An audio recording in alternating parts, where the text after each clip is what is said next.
187 people called my father a great man at his funeral. My brother spoke about sacrifice. My sister spoke about unconditional love. The pastor spoke about legacy. And I sat in the fifth row, the only daughter whose name appeared in his will with the words, "She does not belong to this family in any sense." When they handed me the microphone, expecting a few polite sentences and a graceful exit, Derek smiled from the front pew. Monica squeezed her husband's hand, confident I wouldn't dare. They didn't know about the letter. My name is Gabrielle Abbott. I'm 34 years old, and this is the story of the day I placed the truth on my father's casket. If you're watching this, please subscribe and let me know where you're watching from. The Abbott family looked perfect from the outside. My father, Richard Abbott, built a real estate law practice from nothing and turned it into a firm worth $2.3 million. Our house in Portland's West Hills had 4 bedrooms, a pool, and Sunday dinners that the neighbors probably envied through the hedges. But if you looked closer at those Sunday dinners, you'd notice something. The dining table seated 8. My father sat at the head. My mother, Margaret, sat at his right. Derek, the golden firstborn, sat at his left. Monica, the princess, sat beside our mother. And me? I sat at the far end, near the kitchen door, where the draft came in during winter. I was 7 years old when I first asked why I couldn't sit closer to everyone else. "Because someone needs to help bring dishes from the kitchen," my mother said gently. And I believed her. I was 17 when I stopped believing. That was the year I earned a full scholarship to Reed College. 4 years of tuition covered, not a penny from my parents required. When I showed my father the acceptance letter, he glanced at it for exactly 3 seconds. "Good," he said. "That means we won't need to budget for your education." That same year, Derek got into Stanford. My father threw a party, 50 guests, catered food, a speech about the Abbott legacy continuing. I wasn't mentioned once. In every family photograph taken after 2005, you'll find 2 children standing beside Richard Abbott: Derek, tall and confident, and Monica, polished and poised. You'll have to look carefully to find me, usually at the edge of the frame, sometimes cut off entirely. I used to think it was accidental. It took me 28 years to understand it was a choice. The moment I truly understood my place in the Abbott family came in 2015. I was 24, fresh out of graduate school with a master's degree in clinical psychology. I had a business plan, a lease agreement for a small office space in Northeast Portland, and I needed $30,000 to get started. I asked my father for a loan. Not a gift. A loan with interest, with a repayment schedule, with everything in writing. He didn't even pretend to consider it. "Gabrielle, you should find stable employment instead of chasing something this impractical," he said, not looking up from his newspaper. "Psychology is a hobby, not a career." That same year, Derek received $180,000 from our father. No interest, no repayment terms, no questions asked, to open his own law office as a satellite of Abbott and Associates. Monica got married that December. Her wedding gift from our parents? A $320,000 condominium in the Pearl District, title transferred directly into her name. I did the math once. Total financial support Derek received from our father, approximately $500,000 over 10 years. Total financial support Monica received, roughly $400,000, including the condo. Total financial support I received, 0. I took out a bank loan. I worked nights at a crisis hotline to make the payments. 7 years later, my practice, Roots and Resilience Therapy, serves 340 regular clients and generates $285,000 in annual revenue. My father never once asked how the practice was doing, but he could tell you, down to the decimal, how many contracts Derek closed each quarter. Some children are investments, others are afterthoughts. I learned which one I was. My mother died on March 15, 2018. Pancreatic cancer. 6 months from diagnosis to the end. I was the one who took a leave of absence from my practice to care for her. I was the one who held her hand during chemotherapy, who cleaned up after the nausea, who slept in the hospital chair when she was too afraid to be alone at night. Derek visited twice. He was too busy with casework. Monica came once, stayed for 40 minutes, and left because hospitals made her anxious. My father came every day, but only during visiting hours. Never overnight, never when the real work needed to be done. He played the devoted husband in front of the nurses, then went home to sleep in his own bed while I listened to my mother's breathing grow weaker. At her funeral, my father gave the eulogy. Margaret loved her family more than anything, he said, his voice cracking with rehearsed grief. She was especially proud of Derek, who carries on the Abbott name with such distinction. He spoke for 11 minutes. He mentioned Derek 4 times, Monica twice. My name was not spoken once. After the service, I confronted him, quietly in the hallway outside the reception hall, away from the guests. "Why didn't you mention me?" I asked. "I was with her every day. I was there when she—" He cut me off. "You always make everything about you, Gabrielle. That's why your mother had to apologize for you constantly." Those were the last words my father spoke to me in person. 5 years of silence, and one letter that would change everything. On November 7th, 2020, after 2 years of therapy and countless sleepless nights, I finally wrote the letter I'd been composing in my head since I was 17 years old. 4 pages, single-spaced, 7 specific incidents documented with dates, conversations, and financial figures.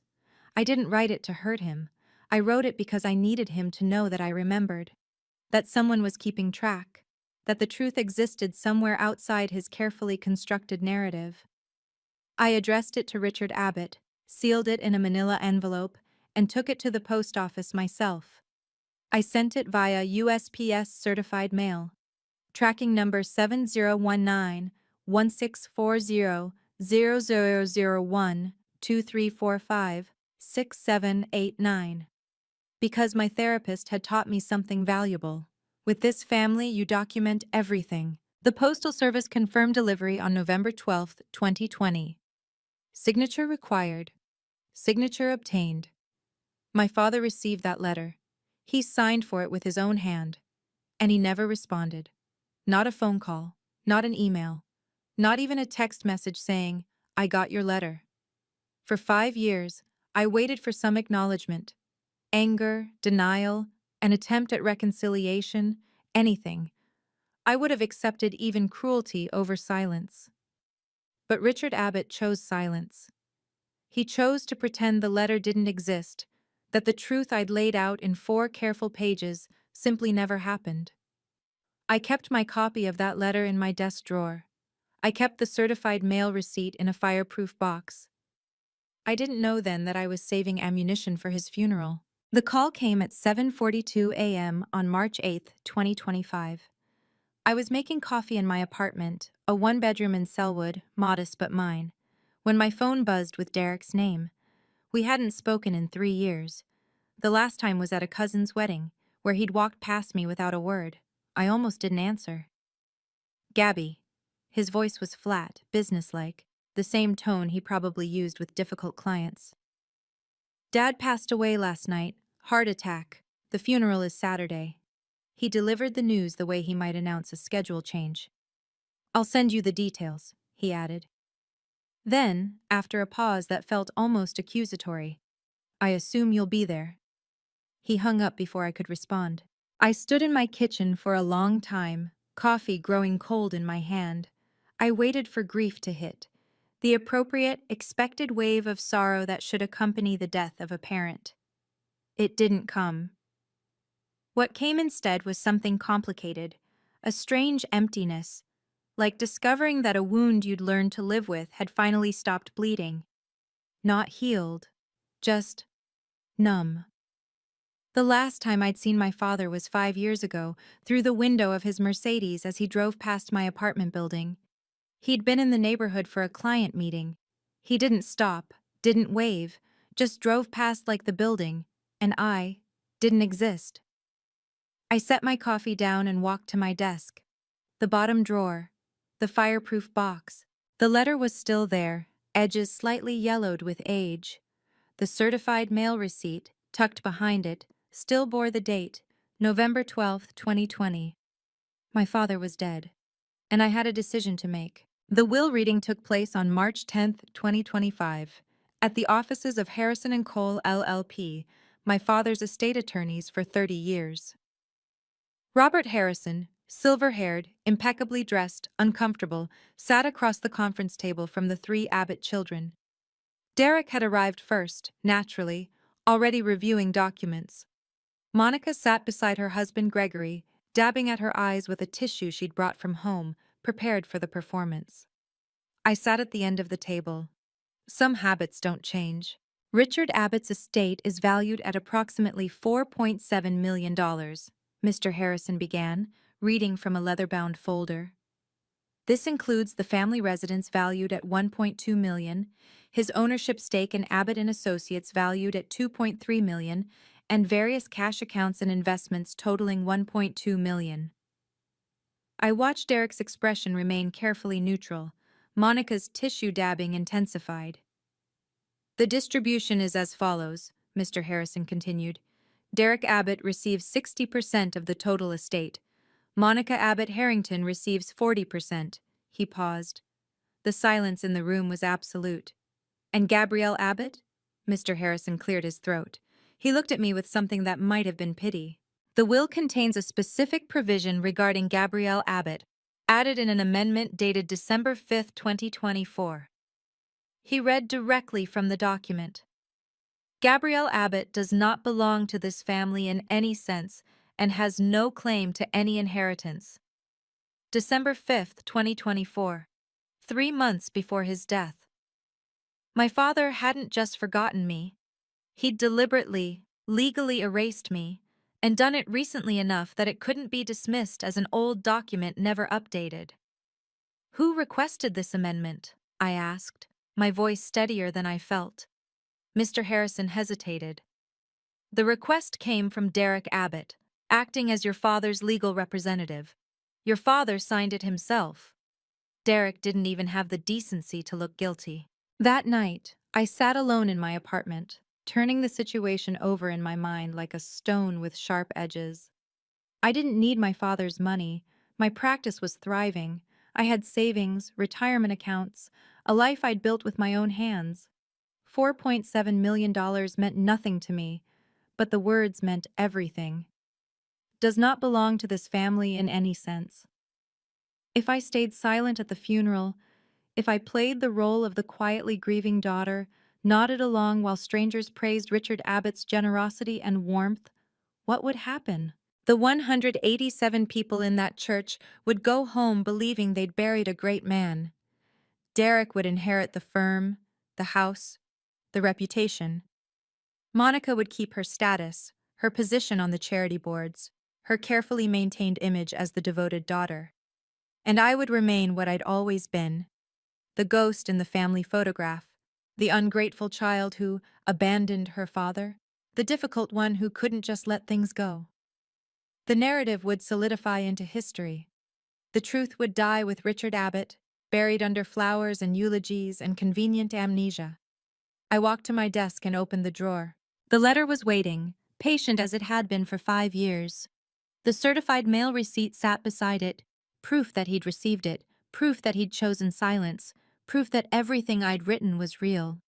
I didn't want revenge. Revenge would make me like them. I wanted something simpler and more dangerous. I wanted the truth to be heard, just once, in front of everyone who'd spent decades believing the Abbott family mythology. Saturday, March 14th, St. Andrew's Episcopal Church, 187 guests, and one letter that had waited long enough. Monica called on March 11th, the day after the will reading. "Gabby, sweetie." Her voice dripped with synthetic concern. "I just wanted to check in about Saturday, make sure we're all on the same page." "What page is that, Monica?" "You know." A delicate pause. "Keeping things appropriate, dignified. Daddy would have wanted the service to be elegant." "Daddy," I repeated, letting the word hang in the air between us. Monica had never called him that when he was alive. "I just mean..." She shifted tactics, her tone hardening beneath the sweetness. Don't make a scene like you did at Mom's funeral. The crying, the dramatics, it made everyone uncomfortable. At Mom's funeral, I was the only one who cried. You were taking selfies with the flower arrangements. That's exactly what I'm talking about. Her voice went cold. This is why Daddy didn't want you in the will. You're always too much, always making everything about yourself. I let the silence stretch. Monica, I finally said, you don't need to worry about me making things about myself. I'm going to talk about Dad, about the things he taught me. She exhaled, relieved. Good. That's all we're asking.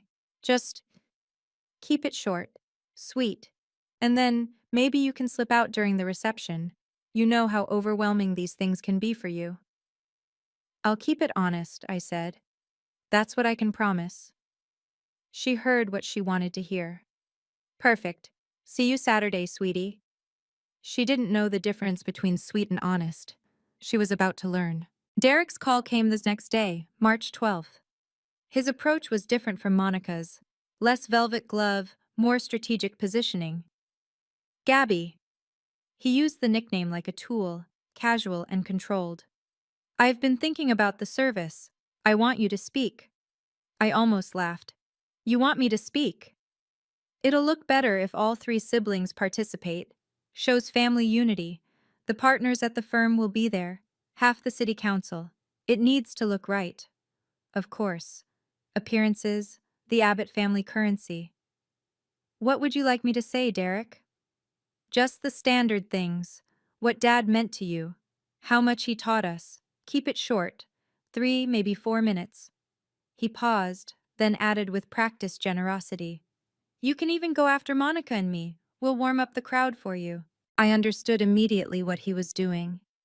By placing me last, he could frame any emotional reaction I had as grief, not grievance. If I cried, it would look like mourning. If I was brief, it would look like I was too overcome to speak. Either way, the narrative stayed intact. He was so certain he knew the script. All right, Derek, I said. I'll talk about what Dad taught me. Great. I could hear the satisfaction in his voice. Keep it dignified, Gabby. This is Dad's moment. I understand perfectly. He didn't catch the edge in my words. He never had.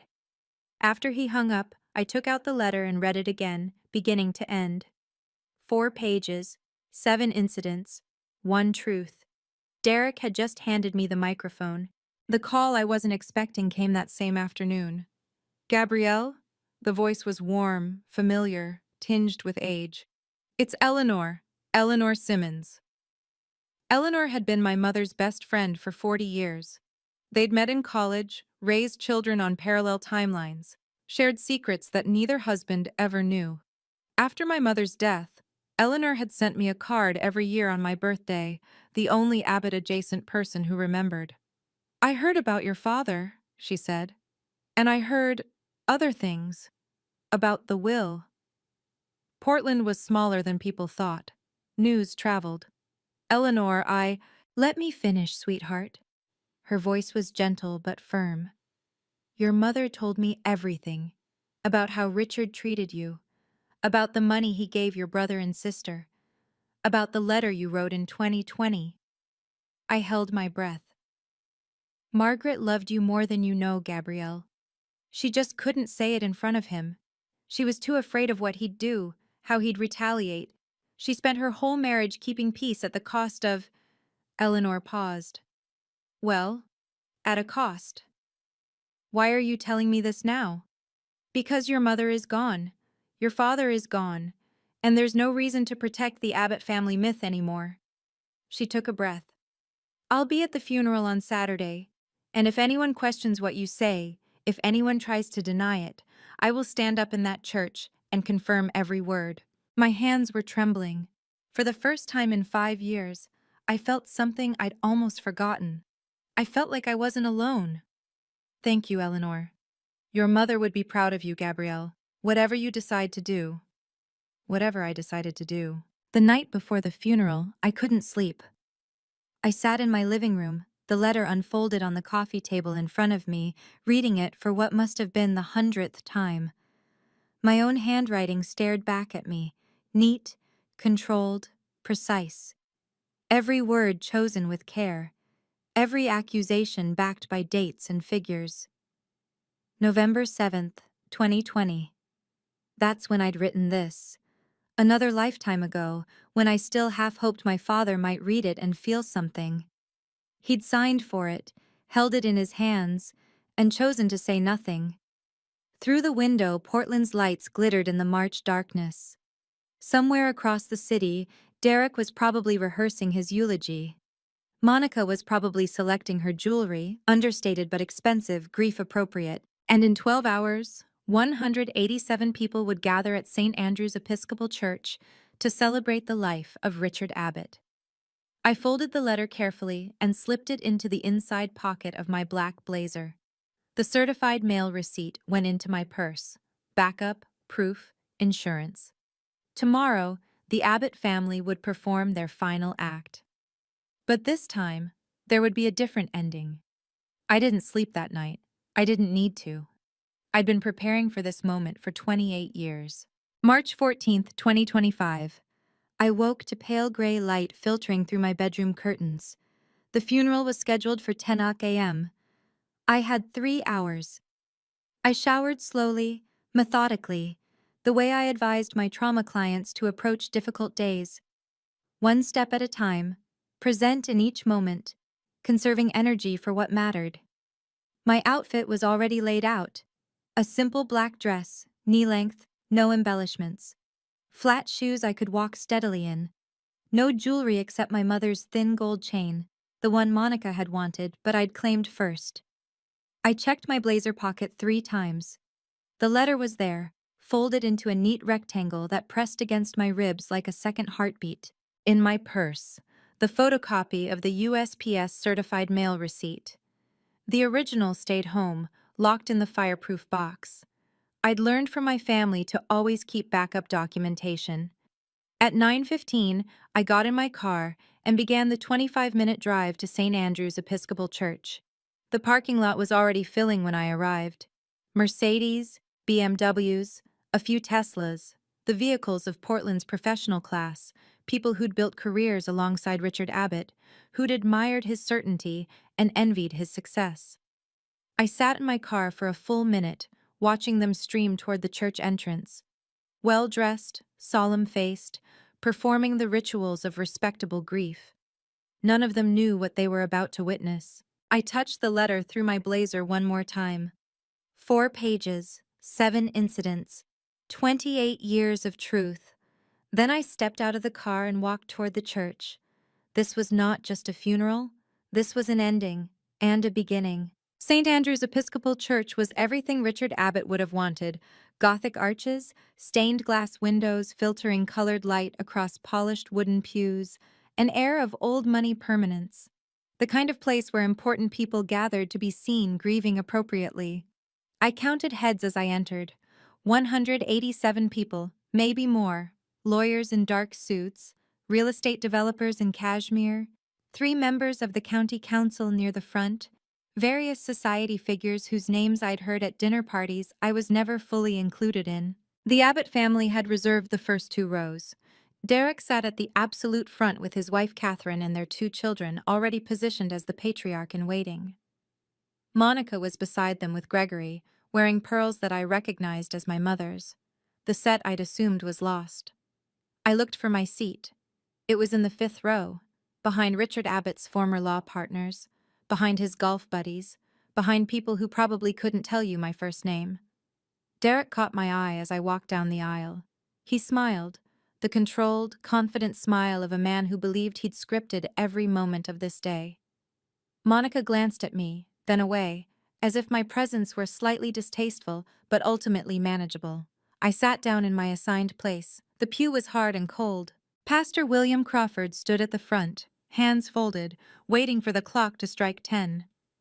Behind him, the casket gleamed under soft light, closed, polished mahogany, draped with white lilies. Around me, murmured conversations about Richard's legacy, his generosity, his impact on the community. 5 rows back, 13 feet from my own father's body. Even in death, I was kept at the edge of the family photograph. At 9:55, the church doors opened one more time. Eleanor Simmons walked in with quiet dignity.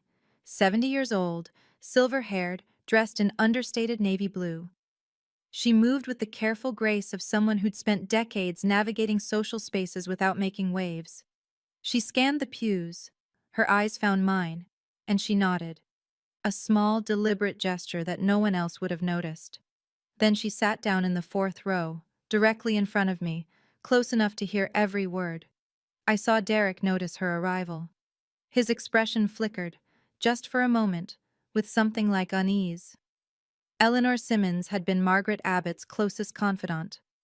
If anyone outside the family knew the truth about the Abbott marriage, it was her. But Derek was confident in his preparation, his control over the narrative. One elderly woman wasn't going to disrupt his carefully orchestrated farewell. He didn't know about the phone call. He didn't know Eleanor had already chosen her side. As the organ began to play the opening hymn, Eleanor turned slightly in her seat and spoke softly, just loud enough for me to hear. "I'm here, sweetheart. Whatever happens." My throat tightened.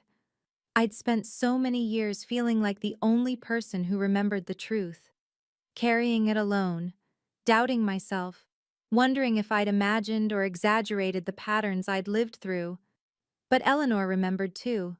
Eleanor had watched from outside the frame, and she'd seen everything. The music swelled. Pastor Crawford stepped to the podium.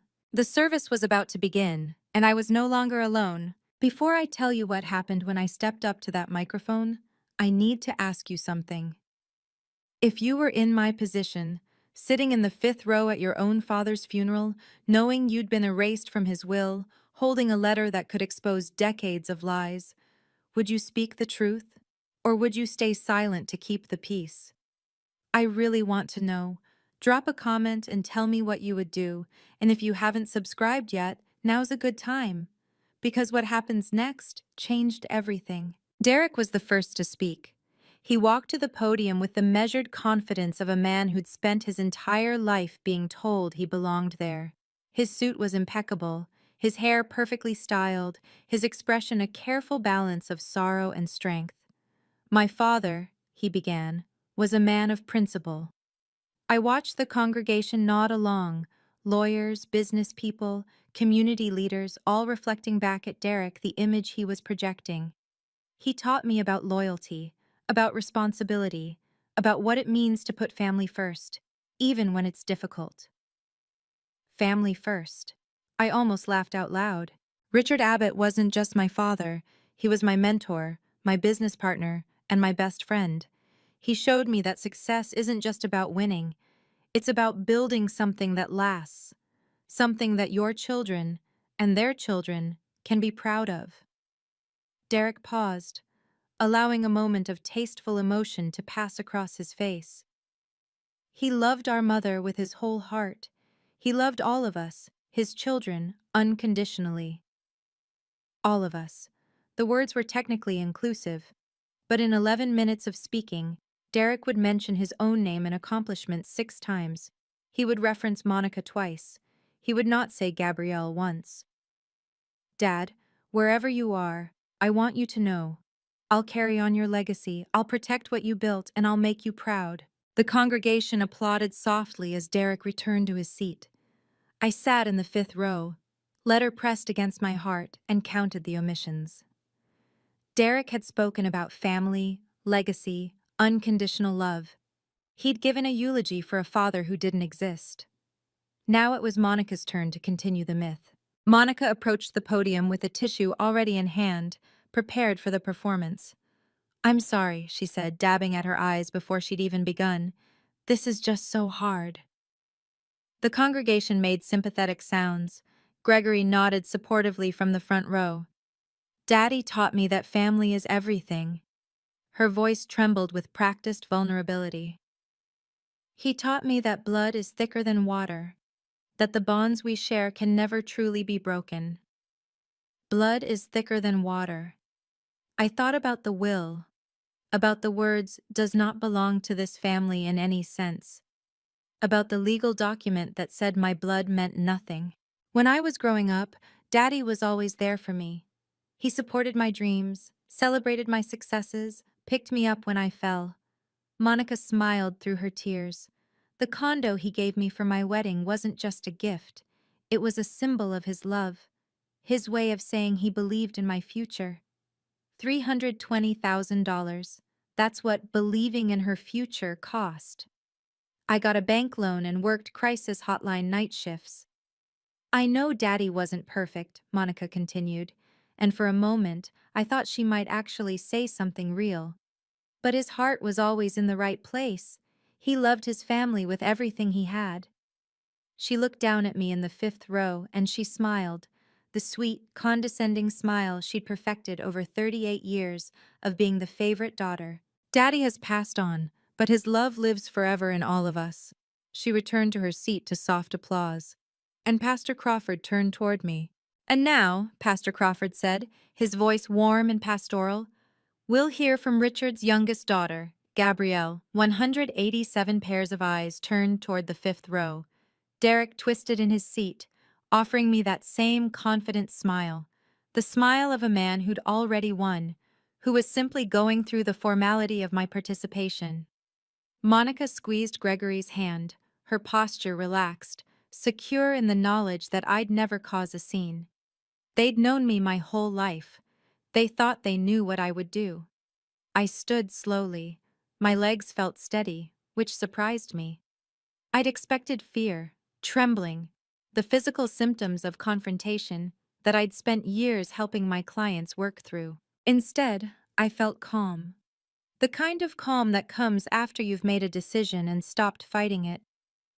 I walked down the center aisle, past the fourth row where Eleanor sat, her eyes following me with something like recognition, past the third row of my father's business partners, past the second row of old family friends who probably couldn't remember my name, up the 3 steps to the podium. The microphone was waiting. I placed my hands on the wooden lectern, the same lectern where my brother had talked about loyalty, where my sister had talked about unconditional love, where Pastor Crawford had opened the service by calling Richard Abbott a pillar of this community. I looked out at the congregation, at Derek, whose smile was beginning to falter, at Monica, whose tissue was frozen mid-dab. I took one breath and I began. My father taught me many things. I let the words settle into the silence. The congregation relaxed slightly, a standard opening, nothing alarming. Derek's smile stabilized. I paused for exactly 5 seconds, long enough to become uncomfortable.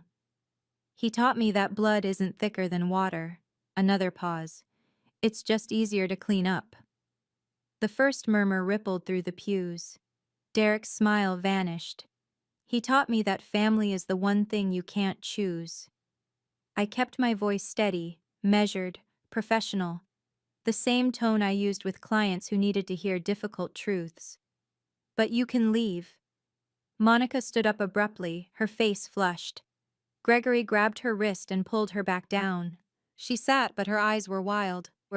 He taught me that love is conditional. I looked directly at my siblings, and I learned that lesson very, very well. The murmuring grew louder.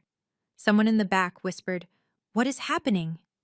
Pastor Crawford shifted uncomfortably but didn't intervene. This was a family matter, and he clearly had no idea how to handle it. Derek's voice cut through the noise. "Gabby, stop this right now." I ignored him. My father also taught me to document everything. I reached into my blazer pocket and withdrew the letter. 4 pages, slightly yellowed, edges soft from years in my desk drawer. Which is why I have this. The congregation went absolutely silent. Derek's face had gone pale. Monica looked like she might be sick, and I held up the letter so everyone could see it. Physical proof that this wasn't grief-induced rambling, wasn't hysteria, wasn't making things up the way my family had accused me of doing for 28 years. This is a letter I wrote to my father on November 7th, 2020. I unfolded the letter slowly, deliberately. giving the congregation time to understand what was happening. This was not a breakdown. This was not an outburst. This was documentation. I sent this letter via certified mail, USPS tracking number 7019-1640-001-2345-6789. I reached into my purse and withdrew the photocopy of the receipt, holding it up alongside the letter. The Postal Service confirms my father received it on November 12, 2020. He signed for it himself. From the fourth row, I heard Eleanor's voice, quiet, but clear enough for those nearby. That's true. I knew about the letter. Derek shot to his feet. This is completely inappropriate. Gabby, you need to stop. You've had 41 years to speak, Derek. My voice didn't waver. I have 5 minutes. He stood frozen, caught between wanting to physically remove me and knowing how that would look in front of county council members, law partners, and society figures. The optics of dragging his grieving sister away from their father's funeral would be worse than letting me finish. He sat back down. His jaw was clenched so tight I could see the muscle working. Pastor Crawford stepped forward. Perhaps we should. Pastor, I'll be brief. I turned back to the congregation. My father received this letter 5 years ago. He never responded. Not a phone call, not an email, not a single word of acknowledgement. He read what I'd written and chose silence. I looked down at the familiar handwriting. My own words, my own pain, preserved on paper for half a decade. I think it's time someone else heard what he refused to hear, and I began to read. Dear Father, I read aloud, my voice carrying through the vaulted space. I am writing to document the patterns I have observed in our family for 28 years. I am not writing to hurt you. I am writing because I need you to know that someone was paying attention. The congregation was utterly silent. No coughing, no rustling, no whispered conversations. 187 people holding their breath. In 2015, I asked you for a $30,000 loan, not a gift, a loan with interest, to start my therapy practice. You refused. You called it impractical and a hobby. I looked up from the page. That same year, you gave Derek $180,000 to open his law office. No interest, no repayment terms, no questions asked. Derek's face was crimson. His wife, Catherine, was staring at him with an expression I couldn't quite read. Also in 2015, you gave Monica a condominium worth $320,000 as a wedding gift. The title was transferred directly into her name. Monica let out a small sound, something between a sob and a gasp. I did the math, Father. I kept reading. Total financial support you provided to Derek over 10 years, approximately $500,000. Total support to Monica, roughly $400,000. Total support to me, 0. I heard someone in the congregation say, "Oh my God." I continued. I took out a bank loan. I worked nights at a crisis hotline to make my payments. My practice now serves 340 regular clients and generates $285,000 in annual revenue. You never once asked how it was going. I paused, letting the numbers sink in. Specific, verifiable, undeniable. You never asked about my work, but you knew exactly how many contracts Derek closed each quarter. I turned the page, my hands steady. In 2008, when I was 17 years old, I told you that I felt alone in this family. Do you remember what you said? I looked up at the silent congregation. You said, "You always make everything about yourself. Don't blame other people because you don't know how to fit in." A woman in the third row, Linda Torres, one of my father's former paralegals, covered her mouth with her hand. In 2010, I graduated from Reed College with honors. You didn't attend. You said you had a meeting you couldn't reschedule. I found Derek's eyes. That same spring, Derek graduated from Stanford. You flew to California, stayed 3 nights in a hotel, and gave a speech at his graduation dinner about the Abbott legacy continuing. Derek looked away. He couldn't meet my gaze. In 2018, when Mom was dying of cancer, I took a leave of absence from my practice to care for her. For 6 months, I was there every day. Chemotherapy appointments, hospital stays, the nights when she was too afraid to be alone. My voice caught slightly, but I steadied it. Derek visited twice. He was too busy. Monica came once and left after 40 minutes because hospitals made her anxious. You came during visiting hours and went home to sleep in your own bed while I held Mom's hand at 3 a.m. Monica was openly crying now, but I knew it wasn't for the truth. It was for her image, crumbling in real time.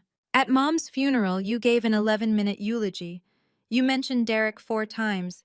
You mentioned Monica twice. I paused. You never said my name.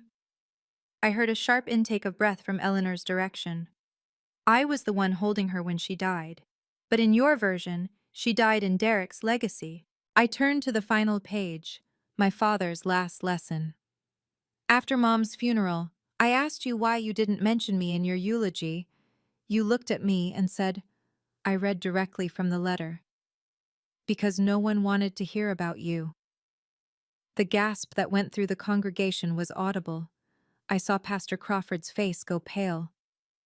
Those were the last words you spoke to me in person, 5 years ago. You never called on my birthday, never called on Christmas, never called when I opened my practice, when I reached 100 clients, when I won the Oregon Psychological Association's Community Service Award in 2023. I folded the last page and looked directly at Derek. And 3 months before you died, you amended your will, December 5th, 2024. I kept my voice steady, factual.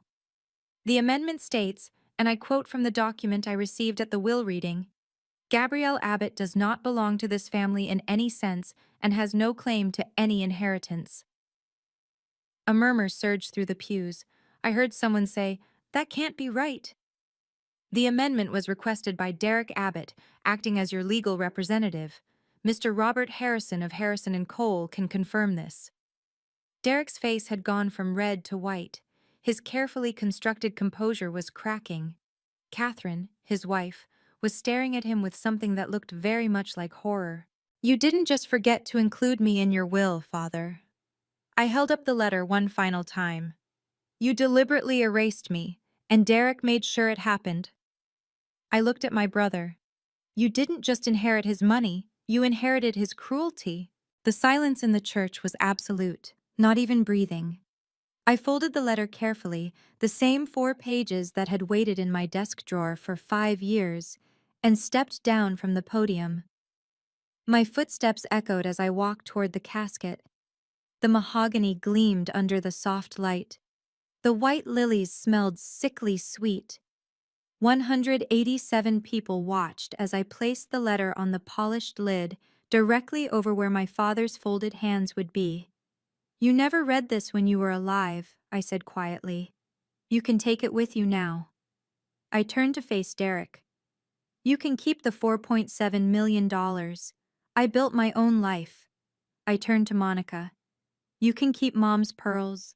I kept the years I spent holding her hand. Neither of them said a word. Neither of them could. I walked back up the center aisle, past the rows of stunned guests, past the county council members, past the business partners who'd spent decades admiring Richard Abbott's success. Eleanor caught my hand as I passed her pew and squeezed once, firmly. I didn't look back. The heavy oak doors of St. Andrew's Episcopal Church swung open, and I stepped out into the March sunlight. Behind me, I could hear the first chaotic sounds of voices rising, questions, accusations, explanations demanded. But that wasn't my concern anymore. I was done carrying their secrets. I was finally free. I heard the chaos erupt before the church doors fully closed behind me. Derek's voice, sharp and desperate. She's lying. She's always been unstable. Ask anyone. But I'd spent 34 years watching my brother command rooms. I knew his voice when he was confident, and I knew it when he was scrambling. This was scrambling. Through the heavy doors, I could hear fragments of the aftermath. A woman, Linda Torres, I thought, saying loudly, I worked with Richard for 15 years. I never even knew he had a third daughter. Someone else. Did you hear those numbers? 500,000 to the sun, nothing to her? Gregory's voice trying to calm Monica. Honey, breathe. We'll handle this. And Monica wailing, She's ruined everything, she's ruined everything. I stood on the church steps, breathing the cool March air, and felt something I hadn't expected. Not triumph, not vindication, but a profound and quiet relief. The truth was no longer trapped inside me. It existed now in the open, spoken aloud in front of witnesses, documented and undeniable. Inside, the murmuring grew louder. I heard Pastor Crawford attempting to restore order. Please, everyone, let's try to maintain some dignity. It wasn't working. A county council member I recognized, Thomas Greenfield, pushed through the doors, nodded at me once, and walked briskly to his car without stopping. He didn't want to be associated with the Abbott name right now. None of them would. My phone buzzed. A text from Eleanor. Derek is trying to explain. No one is buying it. Your mother would be so proud. I looked up at the gray Portland sky. For the first time in 28 years, I wasn't the crazy one. I wasn't the difficult one. I was just the one who finally told the truth. Inside the church, Derek was trying to recover the narrative. I learned this later, from Eleanor's detailed account over dinner that week. But even standing outside, I could hear the shape of it through the thick oak doors. My sister has always struggled with mental health issues, Derek was saying, his voice loud enough to project through the sanctuary. She takes things out of context. She exaggerates. Our father loved her. He just had to maintain boundaries because she was so... I knew Margaret Abbott for 40 years. Eleanor's voice cut through Derek's performance like a blade. I stopped at the bottom of the church steps, heart pounding, and listened. I was her closest friend outside this family, and I am telling you, every word that young woman just read is the truth. Silence. Then Derek, Mrs. Simmons, you don't have any standing to... I have standing because I listened. Eleanor's voice was steady, the voice of a woman who had spent decades watching from the sidelines and was finally choosing to speak. Margaret told me everything. The favoritism, the financial disparity, the way Richard erased Gabrielle from family events, from photographs, from his own consideration. I heard murmuring surge through the congregation. Margaret cried in my kitchen more times than I can count, Eleanor continued. She loved her youngest daughter more than anything, but she was too afraid of Richard to defend her. I watched that marriage destroy her, slowly, for 30 years. And I will not stand here and let her daughter be called a liar. More murmuring, the sound of several people standing up, walking out. And Derek's voice, for the first time in my memory, sounded small. This isn't the time or place. Then when is? Eleanor asked. No one answered. I walked to my car slowly, letting the reality of what I'd done settle into my body. Behind me, through the heavy church doors, I could still hear the muffled sounds of discord, raised voices, movement, the complete disintegration of what was supposed to be Richard Abbott's dignified farewell. I'd imagined this moment so many times over the past 5 years. In my imagination, there was always a clear ending, vindication or catastrophe, victory or regret. But the truth was more complicated than that. I didn't feel triumphant. I didn't feel guilty. I felt lighter, like I'd been carrying a stone inside my chest for 28 years, and I'd finally set it down. My car was parked at the far end of the lot, away from the Mercedes and BMWs. I'd chosen the spot deliberately, knowing I might need a quick exit. Old habits. I sat behind the wheel for 2 full minutes without turning the engine on. Through the windshield, I watched more people stream out of the church. Some hurried to their cars without looking back. Others clustered in small groups on the steps, talking in urgent whispers. The Abbott family mythology was unraveling in real time, and no one wanted to be holding the thread. My phone buzzed. Eleanor. I'm proud of you. Your mother is too. Then, 30 seconds later, another message from a number I didn't recognize. This is James Abbott, your uncle. I sat in the back and saw everything. You were right to speak. Your father was my brother, and I loved him. But you were right. Uncle James, my father's younger brother who'd always seemed uncomfortable at family gatherings but never said anything. Maybe I hadn't been as alone as I'd thought. I started the car and drove home. I know many of you are wondering what happened next. Did Derek and Monica face real consequences? Did anyone believe their side of the story? The answer is yes, to all of it. But before I continue, I want to ask, if this story resonates with you, if you've ever felt invisible in your own family, please share this video with someone who needs to hear it. Sometimes knowing you're not alone is the first step toward finding your voice. And trust me, what happened in the weeks after that funeral proved that the truth, once spoken, can't be unspoken. Portland is smaller than people think. Within 48 hours, the story of the Abbott funeral had spread through every professional and social network in the city. I know this because I received 23 text messages from people I hadn't spoken to in years. A former classmate from Reed. I just heard what happened. I'm so sorry you went through that. Also, I had no idea you had siblings. A colleague from the crisis hotline I'd worked at 7 years ago. Someone at my husband's firm was at that funeral. They're all talking about it. You're incredibly brave. A woman I didn't recognize at all. Hi, you don't know me, but my mother was at St. Andrews on Saturday. She came home and said she'd never seen anything like it. She also said you were completely calm and composed, and that made it more powerful. The messages kept coming. Most were supportive. A few were from strangers who'd experienced similar family dynamics, reaching out to say they understood. But the messages I found most interesting were the ones that weren't sent to me. Eleanor reported that Derek canceled 2 client meetings in the week following the funeral. The clients cited scheduling conflicts, but everyone knew the truth. No one wanted to be associated with the man who'd allegedly manipulated his dying father into disinheriting his sister. Monica's name disappeared from the planning committee for the Portland Women's Foundation Spring Gala. No formal announcement, just a quiet removal from the website and the invitation list. The Abbotts had spent decades building their reputation on an image of family loyalty and success. It took 1 letter and 5 minutes to crack the foundation. 5 days after the funeral, the Portland Tribune ran a story in their community news section. Questions surround Abbott estate after emotional funeral scene. It was carefully worded, no accusations, no clear villains, but it quoted sources who attended the service, describing an unexpected speech by a family member that has raised questions about the distribution of Richard Abbott's estate. The article mentioned the $4.7 million estate. It mentioned that one family member was reportedly excluded from the will entirely. It mentioned long-standing family tensions that became public in dramatic fashion. Derek called me the morning the article appeared. It was the first time we'd spoken since the funeral. "You're destroying our father's legacy," he said, his voice tight with barely controlled rage. "You're destroying our family." I didn't talk to the reporters, Derek.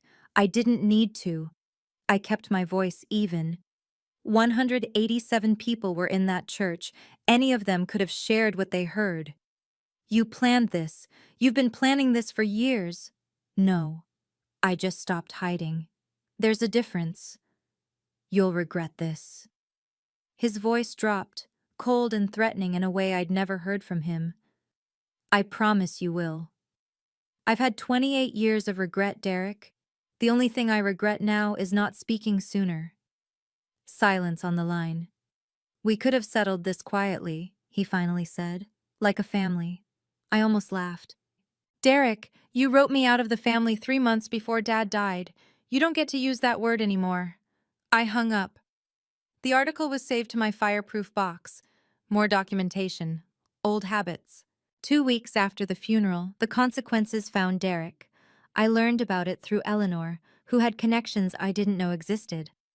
The Portland business community was smaller and more gossipy than its professional veneer suggested. First, the Chamber of Commerce.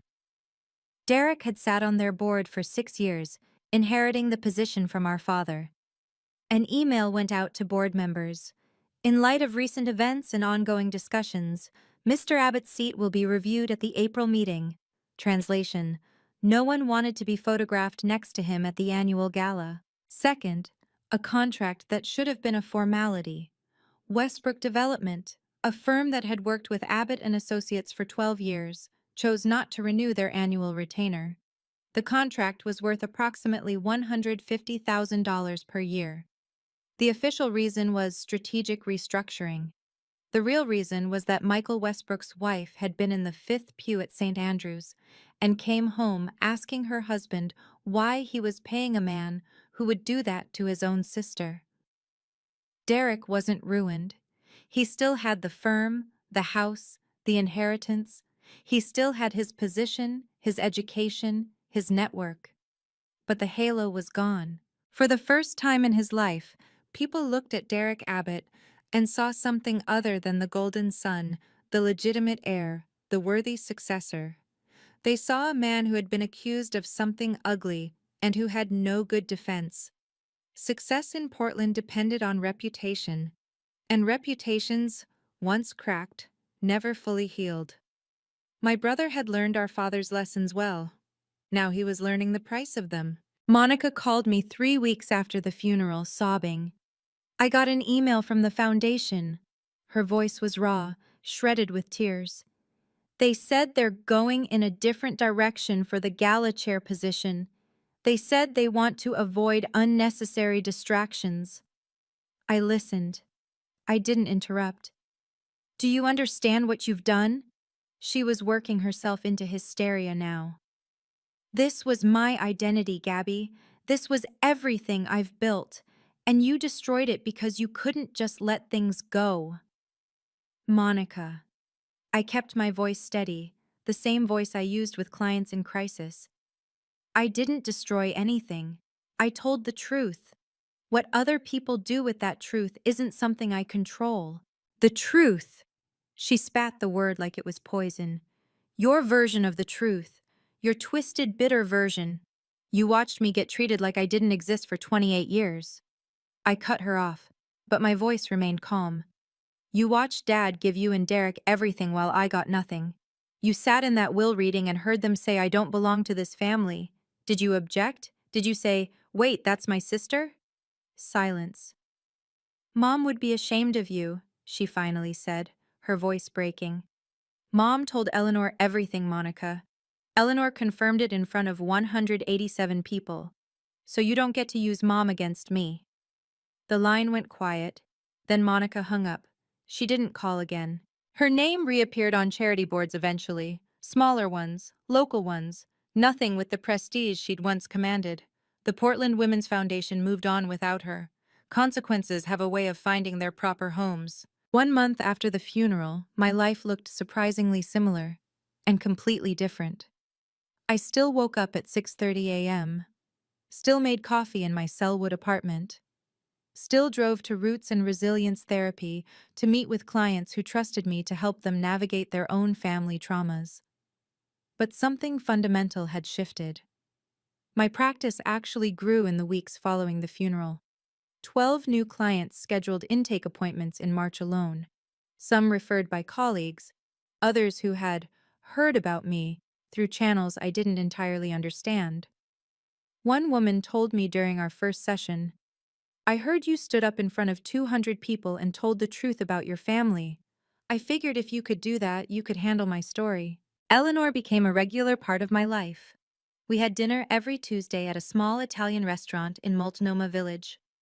She told me stories about my mother that I'd never heard, stories of the woman Margaret Abbott was before she became Richard Abbott's wife. Uncle James reached out twice more. Brief emails, nothing elaborate but genuine. He'd known the truth for decades, he said. He just hadn't known what to do about it. He hoped it wasn't too late to be a family. Derek and Monica maintained their silence. I didn't reach out and they didn't either. The boundary had been drawn, not with anger, but with clarity. The strangest part was realizing I didn't miss them. I'd spent years wondering what reconciliation might look like, what it would take to earn their acceptance. Turns out, the acceptance I needed wasn't theirs. On the wall of my office, I hung 3 new photographs, one with Eleanor, one with my first client from 7 years ago, with permission, and one of myself at the practice's opening day. No Abbott family photos. My wall, my choice. People ask me if I regret what I did at the funeral. The honest answer is, I regret that it was necessary. I regret that I spent 28 years minimizing, excusing, hoping things would change without anyone having to say the hard things out loud. I regret the decades I spent believing that keeping peace was more important than telling the truth. But do I regret standing at that podium and reading my letter in front of 187 witnesses? Do I regret placing those 4 pages on my father's casket and walking out into the sunlight? No, not for 1 second. Here's what I've learned. Professionally and personally. Blood doesn't guarantee love. Family is supposed to be the people who see you, support you, protect you. When it becomes the source of your deepest wounds, you have every right to set boundaries. That's not betrayal. That's survival. Silence isn't peace. For years, I told myself that staying quiet was keeping the peace. But there was no peace, just a slow erosion of my sense of self, my confidence, my ability to trust my own perceptions. Real peace came when I stopped pretending. The truth doesn't require revenge. I didn't stand up at that funeral to destroy my siblings. I stood up because I needed to exist in my own story, to be seen and heard for who I really was. The consequences that followed weren't punishment I inflicted. They were the natural result of lies being exposed. Boundaries aren't walls. I don't hate Derek and Monica. I simply recognize that a relationship with them, as they currently are, isn't safe for me. That might change someday. It might not. Either way, I'm no longer responsible for making it work at the cost of my own well-being. Some lessons take a lifetime to learn. I learned mine at a funeral. It's been 3 months now since I placed that letter on my father's casket. Some days, I still think about what it might have been like to grow up in a different family, one where I was seen, valued, wanted. But I've stopped mourning that fantasy. It was never real. What's real is the life I've built, the people who genuinely care about me, and the future I get to design on my own terms.